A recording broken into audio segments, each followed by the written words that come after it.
Hello students, हमारे channel में आपका स्वागत है। आज इस वीडियो में हम पढ़ने वाले हैं लैमार्कवाद का सिद्धांत और उनके प्रमाण और लैमार्कवाद के आलोचना, मतलब उनका सिद्धांत किस कारण असफल रहा और क्या उसमें कमियां हैं। तो आज इस वीडियो में फुल थ्योरी पढ़ने वाले हैं इस टॉपिक पे। तो चलिए वीडियो को शुरू करते हैं। तो देखिए दोस्त, सबसे पहले है लैमार्कवाद। तो लैमार्कवाद क्या है, सिद्धांत है, तो पहले इनके बारे में जान लेते हैं। लैमार्कवाद कौन थे, ठीक है। तो सबसे पहले देखते हैं, फ्रांस के प्रसिद्ध प्रकृति वैज्ञानिक जीन बैप्टिस्ट डी लैमार्क ने सन 1809 में प्रकाशित अपनी पुस्तक फिजियोलॉजी जूलॉजिक में विकास के सिद्धांत के संदर्भ में अपना तर्क संगत सिद्धांत या वाद प्रस्तुत किया। तो इन्होंने सिंपली 1909 में अपनी पुस्तक में, जिसका नाम है फिलोसफी जूलॉजिक नामक अपनी पुस्तक में एक सिद्धांत प्रस्तुत किया, जिसे लैमार्कवाद सिद्धांत कहते हैं, जिसके उनके नाम के आधार पर लैमार्कवाद सिद्धांत या इसे लैमार्कवाद या उपार्जित लक्षणों की वंशानुगति का सिद्धांत भी कहते हैं। लैमार्क ने जीवों की नई जातियों की उत्पत्ति या विकासवाद के संदर्भ में निम्नलिखित कारणों को प्रमुख बताया है। तो देखते हैं वो कौन कौन से कारण हैं। तो पहला है वातावरण का सीधा प्रभाव। जीवों पे वातावरण का सीधा प्रभाव क्या हो सकता है? प्रत्येक जीव अपना जीवन यापन अपने वास स्थान के समीपवर्ती वातावरण के अनुरूप करता है, इसलिए उस पर वातावरणीय परिवर्तनों का सीधा प्रभाव पड़ता है, जिसके फलस्वरूप उसके जीवन यापन के ढंग, स्वभाव व संरचना में परिवर्तन होने लगता है। तो इन्होंने एक ये अपनी बात रखी थी अपने सिद्धांत में कि अगर कोई जीव है, वो मान लीजिए एंटार्कटिका में जीव है, अंटार्कटिका में जो सील होती हैं वो जीव है, अगर इसको आपके रेगिस्तान में ले आकर रख देंगे तो वो जी पाएगी वहाँ पे, क्योंकि वो उसके लिए वो वातावरण अनुकूल नहीं है। इसलिए जो जीवों का वातावरण, जो जिस वातावरण में अनुकूल है, उसे उन्हीं वातावरण में अनुकूल रखा जा सकता है, तो उसी वातावरण में वो जी पाएंगे। तो यही बात उन्होंने भी कहा। और चल देखते हैं अगला उनका तर्क क्या है। दूसरा है अंगों के उपयोग और अनुप्रयोग का प्रभाव। देखते हैं effect of use and disuse of organs. वातावरण के प्रभाव से जीव के किसी अंग का निरंतर उपयोग उस अंग के अत्यधिक विकास, क्रियाशील व शक्तिशाली बनता है, किंतु इसके विपरीत कुछ अंगों के कम उपयोग के कारण उनका विकास कम हो जाता है अथवा रुक जाता है। ये अंग विकास क्रम में निरंतर छोटे होकर हासित या अवशोषित अंग के रूप में विद्यमान रहते हैं या पूर्णतः समाप्त हो जाते हैं। उपयुक्त कथन के आधार पर इसे अंगों के कम या अधिक उपयोग का सिद्धांत भी कहते हैं, ठीक है। तो इसमें सिंपली इन्होंने ये कहा है कि अगर हम किसी अंग का उपयोग नहीं करेंगे तो वो धीरे धीरे कमजोर हो जाएगा, क्षीण हो जाएगा, या वो विलुप्त हो जाएगा, या किसी अवशेषी अंग के रूप में वो रह जाएगा। जैसे कि जो आदि मानव थे, हमारे पूर्वज थे, होमोसेपियंस, तो उनका सबसे पहले पूंछ हुआ करता था, क्योंकि वो पहले बंदर टाइप में थे, उन्हें होमोसेपियंस कहते थे। तो उनके पूंछ हुआ करती थी। उन्होंने धीरे धीरे अपने पूंछ का उपयोग करना बंद कर दिया, तो वो पूंछ गायब हो गई, पर उसका एक अंश हमारे शरीर में आज तक उपस्थित होता है। हमारे पीठ के नीचे एक अवशेषी अंग होता है, ठीक है। वही अवशेषी अंग के रूप में उपस्थित है वो पूंछ का, वही अवशेषी अंग है हमारा, ठीक है गाइस। तो इन्होंने ये कहा। और देखते हैं इसका अगला तर्क क्या है इनका। अगला तर्क है, तीसरा तर्क है इनका, बढ़ने की प्रवृत्ति। देखते हैं बढ़ने की प्रवृत्ति में उन्होंने क्या कहा। सभी जीवों में जैव विकास के अंतर्गत शरीर एवं उनके अंगों की वृद्धि की प्रवृत्ति प्राकृतिक अथवा स्वाभाविक होती है। सभी जीवों के जैव विकास के अंतर्गत शरीर और उनके अंगों की वृद्धि और प्रवृत्ति प्राकृतिक अथवा स्वाभाविक होती है। अगला है उपार्जित लक्षणों की वंशानुगति।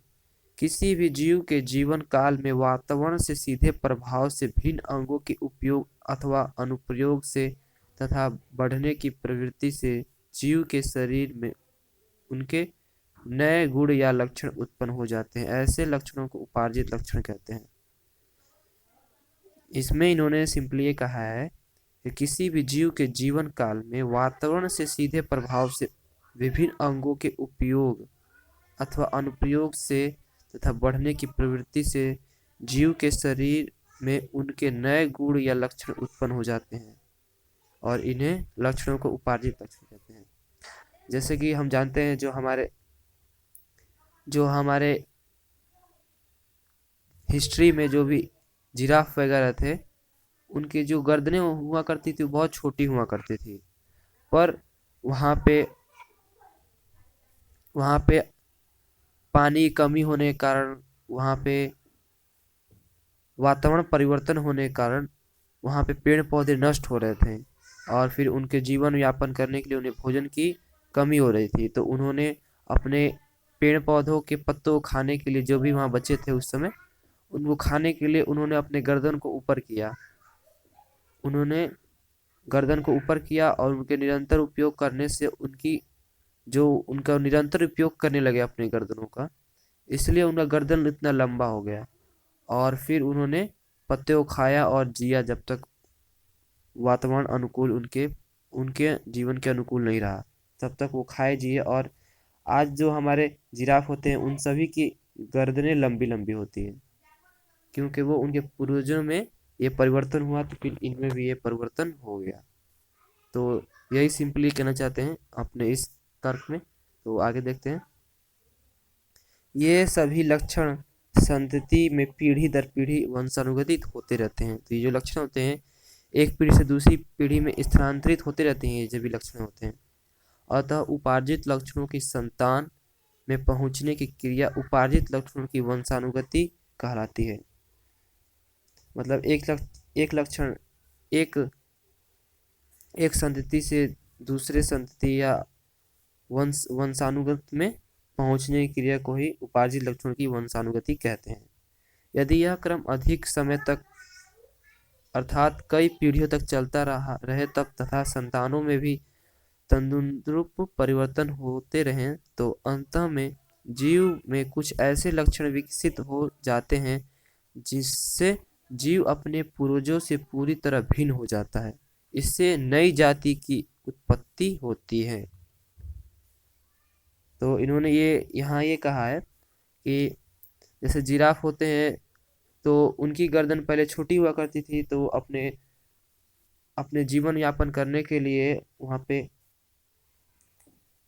भूस्खलन की स्थिति पैदा हो जाने के पहले जब पूर्वजों में, तो उन्होंने अपने गर्दन को ऊंचा किया, जिन्होंने जिया खाया और जिन्हें अपने जीवन यापन करना था तो किसी तरह अपने गर्दन को ऊपर किया, पत्तों को तोड़ने का प्रयास किया और खाया। तो अब उनकी जो पीढ़ी में ये स्थानांतरित हो गए ये लक्षण। अब उनकी जितनी पीढ़ियां होती हैं वो उनके संतान के जो गर्दन होते हैं बच्चों के, उनके गर्दन बड़े बड़े होते हैं, तो वो कुछ भिन्न हो जाता है। तो उनके पूर्वज होते थे छोटे छोटे होते थे और जब इनके नई संतति है, नई जनरेशन है, वो इनके बच्चों के नए जनरेशन के बच्चों की सभी गर्दनें लंबी लंबी होती है। ये कुछ अपने पूर्वजों से कुछ अलग दिखने लगते हैं, कुछ भिन्नता पैदा हो जाती है। तो इसे ही जाति की उत्पत्ति कहते हैं, नई जाति की उत्पत्ति कहते हैं। आगे देखते हैं इनका अगला तर्क क्या है। अगला इनका है लैमार्कवाद के प्रमाण। तो लैमार्कवाद के क्या प्रमाण हो सकते हैं। तो लैमार्कवाद ने अपने जैव विकास के सिद्धांत को समझाने अथवा उनकी व्याख्या के समर्थन में निम्नवत उदाहरण प्रस्तुत किए। तो उन्होंने अपने जैव विकास के सिद्धांत को समझाने के लिए कई सारे उदाहरण प्रस्तुत किए। तो देखते हैं वो उदाहरण क्या क्या है।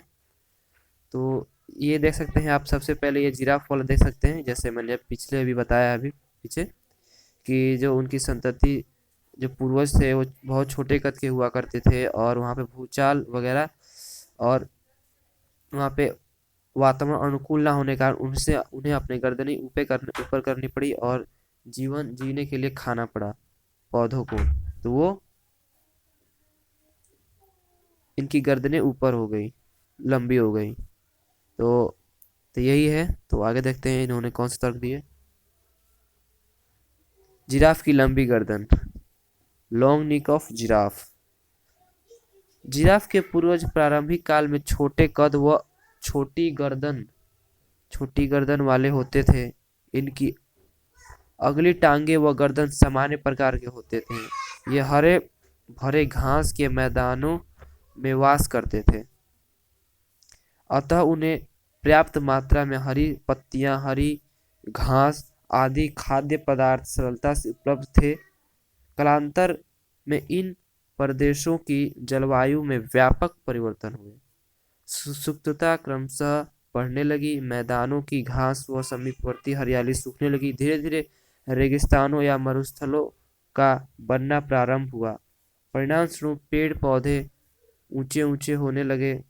अतः ऐसी परिस्थितियों में जिराफ के पूर्वजों के वंशजों को आहार प्राप्त करने में कठिनाई होने लगी। आगे देखते हैं। अपना पेट भरने के लिए इन्हें ऊंचे ऊंचे पेड़ों पौधों पर निर्भर होना पड़ा, और इतनी अधिक ऊंचाई के लिए उन्हें बार बार अपनी गर्दन, सीना और तथा आगे वाली टांग को ऊंचा उठाना अर्थात उचकाना पड़ता था। काफी समय तक इस तरह व्यापक व्यायाम करते रहने के कारण इन अंगों का अत्यधिक उपयोग होता रहा। परिणाम स्वरूप उनकी गर्दन तथा उन अगली टांगे क्रमशः अधिक लंबी होती गई। ये नए लक्षण पीढ़ी दर पीढ़ी वंशानुगत होकर स्थायी रूप से धारण करते रहे। आधुनिक जिराफ अफ्रीका में के रेगिस्तानों में पाया जाता है और ऊंचे ऊंचे पेड़ पौधे से अपना कर रहा है। तो वही बात जो मैंने पीछे बताया, उन्होंने अपने जीवन यापन करने के लिए अपने टांगों, अपने गर्दन और आगे वाली पैर का उपयोग किया कि वो उन पेड़ पौधों के पत्तों को खा सके और जी सके। और इसी प्रकार निरंतर उनका ये व्यायाम करते रहने से, अंगों का अधिक उपयोग करने से वो अंग उनके क्या हो गए, विकसित हो गए।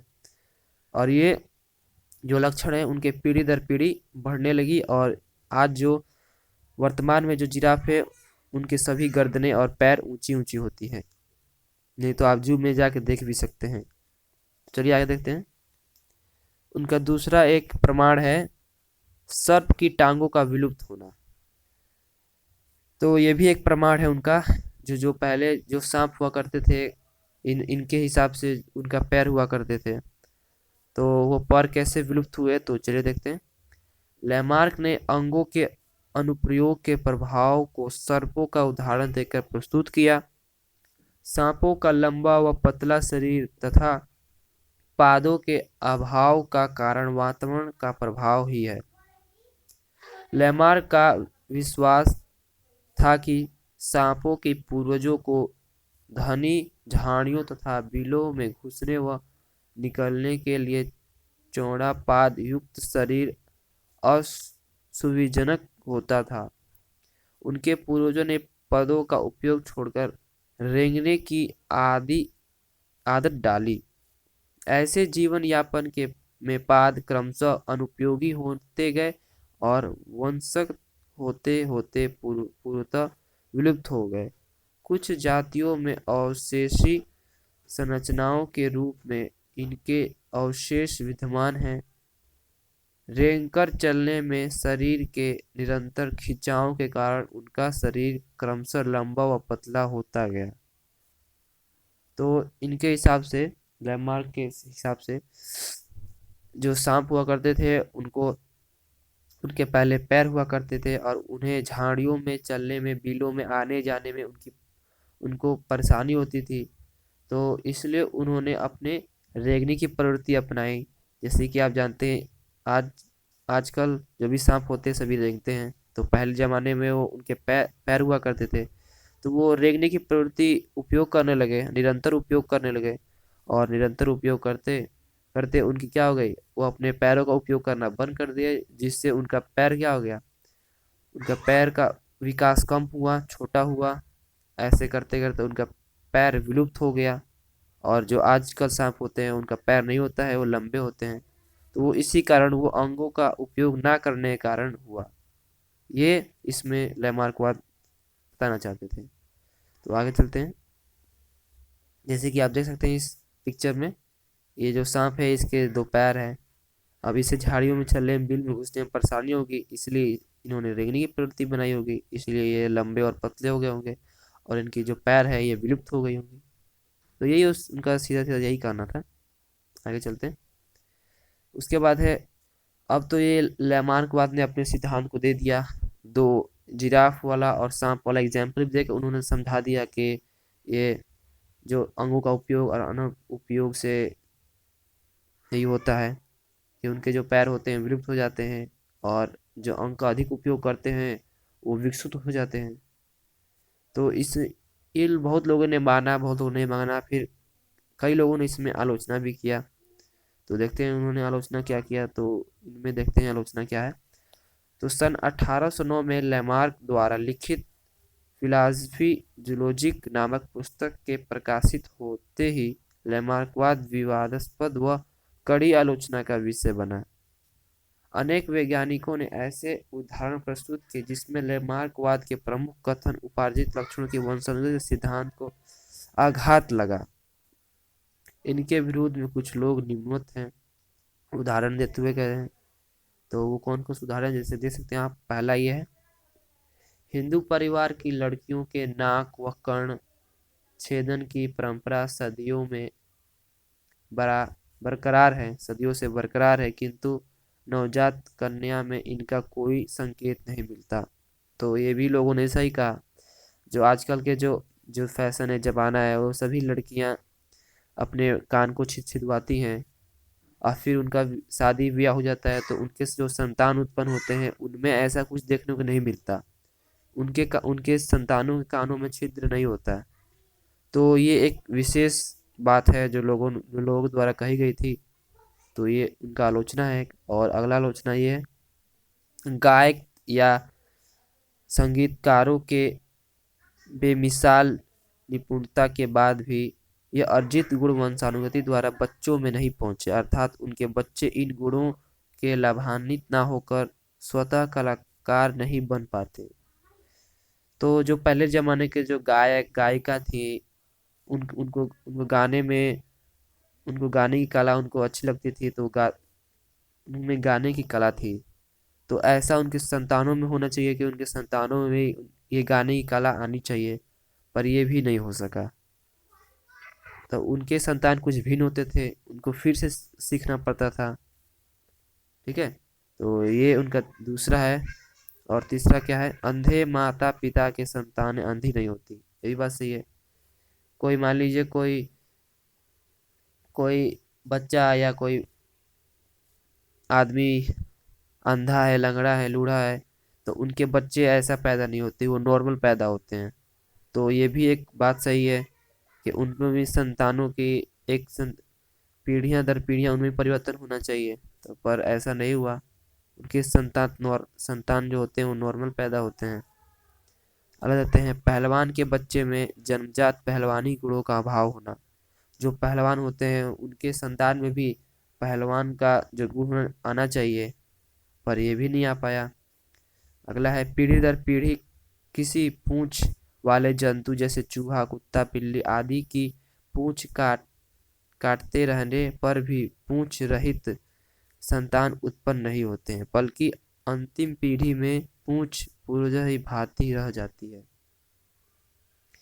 तो जो चूहे, बिल्ली, कुत्ते होते हैं उनके पूंछ होते हैं, अगर उनके पूंछ को काट दे तो वो पूंछ उनके अगली संतानों में नहीं आनी चाहिए। तो ये भी एक मुद्दा है। पर जो उनके संतान होते हैं वो उनमें पूर्ण पूंछ आते हैं, उन्हें पूंछ उत्पन्न होता है। तो ये भी एक चर्चा का मुद्दा है। और इनका अगला है मुद्दा, प्रत्यारोपित अंगों से युक्त माता पिता की संतान सामान्य अंगों वाली पैदा होती है। प्रत्यारोपी अंगों से युक्त, जो प्रत्यारोपित अंगे होते हैं, प्रत्यारोपित अंगे होते हैं, उनके माता पिता में इसका अभाव होता है, पर उनकी जैसे ही संतान पैदा होती है उनमें अंगों वाली पैदा होती है, उसमें वो प्रत्यारोपित अंगे उपस्थित होती हैं। तो ये था कुछ लैमार्कवाद का अपवाद। So guys, thank you for watching this video. Subscribe for more.